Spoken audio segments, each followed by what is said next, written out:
Bonjour chers téléspectateurs, c'est à nouveau un réel plaisir pour moi de vous retrouver dans un nouveau numéro de Remède Nati qui tente une fois de plus de mettre à l'honneur un végétal remarquable. Savez-vous combien d'espèces de bananes qu'il existe dans le monde? Pour tout vous dire, on dénomme plus d'une 60aine d'espèces cultivées, soit comme plantes ornementales ou soit à des fins alimentaires. Mais aujourd'hui, nous nous intéresserons particulièrement à une seule d'entre elles appelée plantain. Tout d'abord, quelques généralités. Très consommée dans le monde, la banane est le fruit du bananier.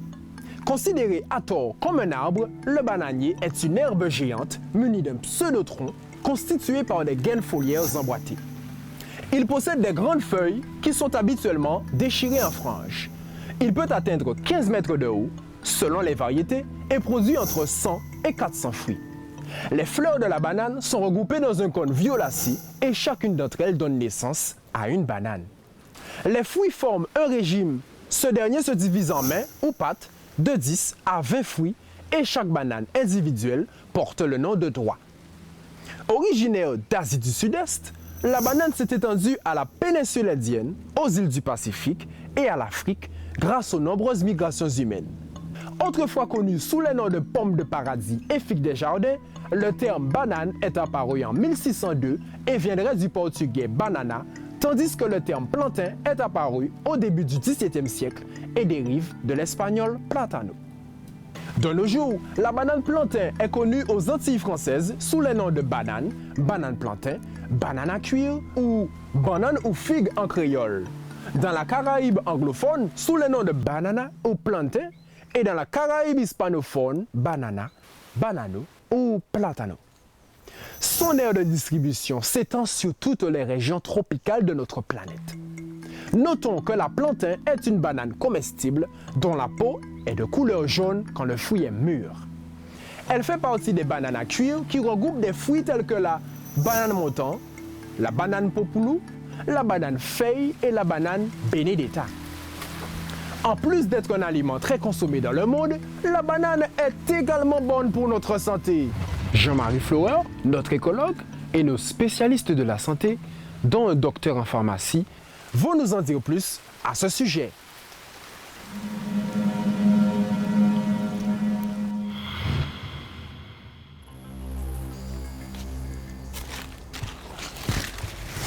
Voilà, alors ici nous sommes devant un rejeton de bananes avec, alors un bananier ça fait une dizaine, une douzaine, une quinzaine de feuilles qui peuvent mesurer jusqu'à les plus grandes 2,70 m, hein, très très grandes, mais surtout sur des bananiers sauvages qui eux font 10, 12, 15 mètres, tandis que les bananiers cultivés sont devenus beaucoup plus petits pour être plus faciles à récolter.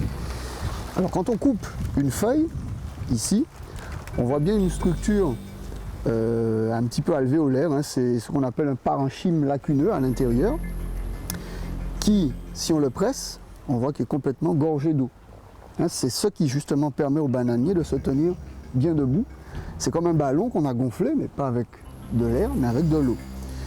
Et cette structure en alvéole, quand on regarde le faux tronc qui est coupé, on retrouve cette même structure en alvéole en anneaux ou en portions d'anneaux, hein, plus ou moins concentriques, et qui entoure une partie qui, elle, est complètement remplie, qui n'est plus du tout médulaire, et c'est ça qui est réellement la tige.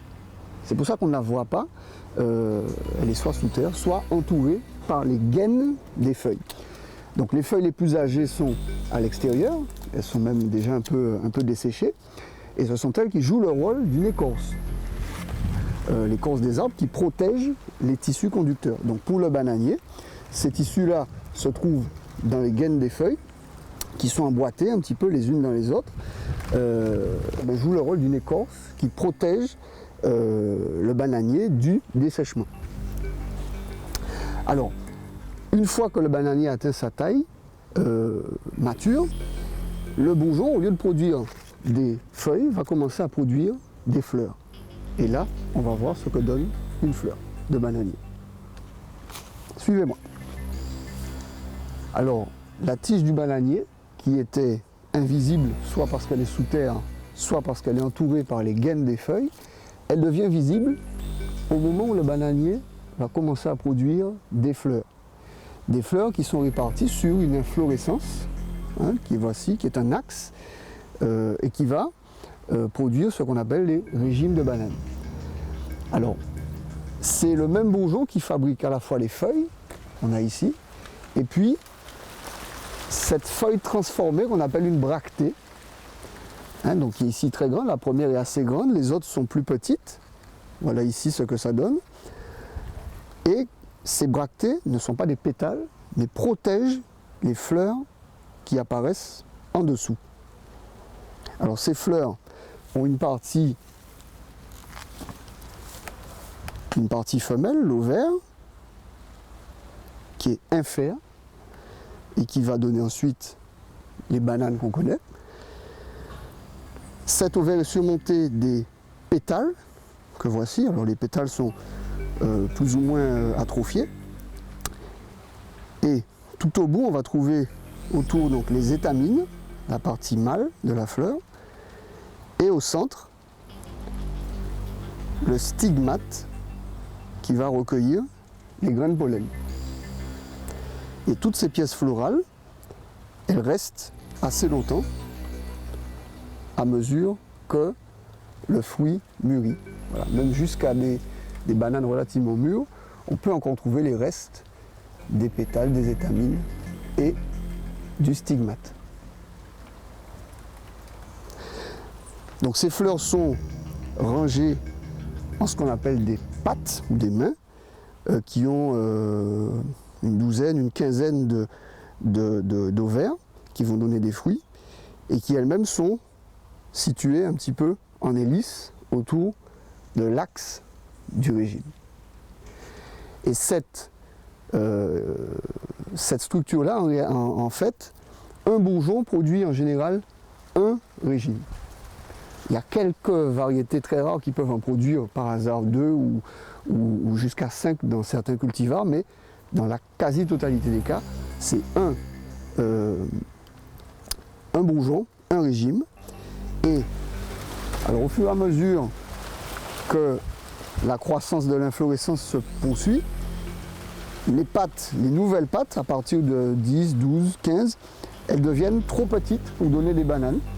Donc c'est le moment favorable pour couper l'inflorescence, couper donc l'extrémité, le bourgeon floral, ce qui va permettre le développement des autres bananes, mais qui en même temps va condamner le pied de banane.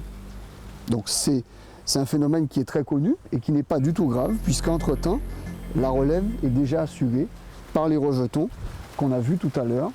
Donc voici un prometteur. Donc on voit ici une abeille qui cherche donc du nectar. Mais en fait, sur les bananiers modernes, il n'y a pratiquement pas de production de pollen. Donc de toute façon, la fécondation des graines ne se fait pas et c'est pour ça que dans les bananes, on ne trouve pas de graines. Ici, qui en fait n'est même pas une graine, mais qui est un ovule qui n'a pas été fécondé. Il faut savoir qu'il y a 8 ou 10 000 ans, les bananes n'étaient pas comme ça. Les bananes auraient été remplies de graines beaucoup plus grosses comme des graines de roucou, pratiquement dans toute l'épaisseur de la chair. Et donc ce qui rendait la banane pas très comestible.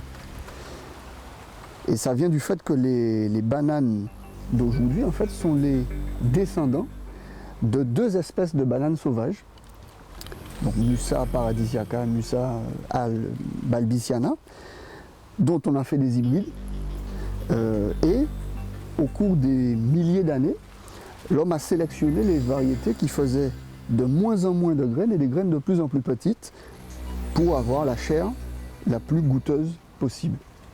Ce qui donne les différentes bananes qu'on connaît aujourd'hui.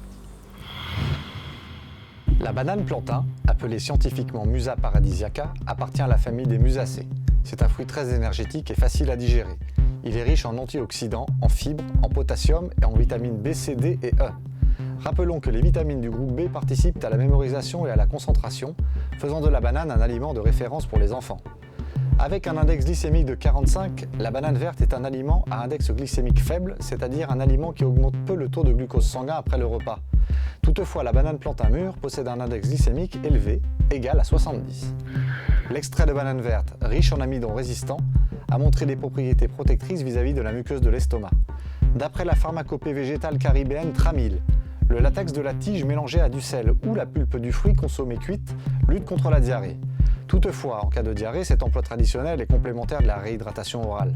En cas de blessure, les usages traditionnels recommandent l'application en cataplasme du latex de la peau, du fruit ou de la pulpe du fruit naturel. Toutefois, toute application locale doit respecter des mesures d'hygiène afin d'empêcher une contamination de la plaie. Les feuilles chaudes sont appliquées localement en cas de rhumatisme et utilisées en bain sous forme de décoction pour soigner les inflammations. Nous recommandons par ailleurs de ne pas utiliser les usages internes sans avis médical chez les personnes sensibles et les femmes enceintes. Banane. D'après la pharmacopée végétale caribéenne Tramil, la pulpe du fruit est consommée cuite en cas de faiblesse, de fatigue et contre la diarrhée. Le latex de la plante peut également être consommé par voie orale contre la diarrhée.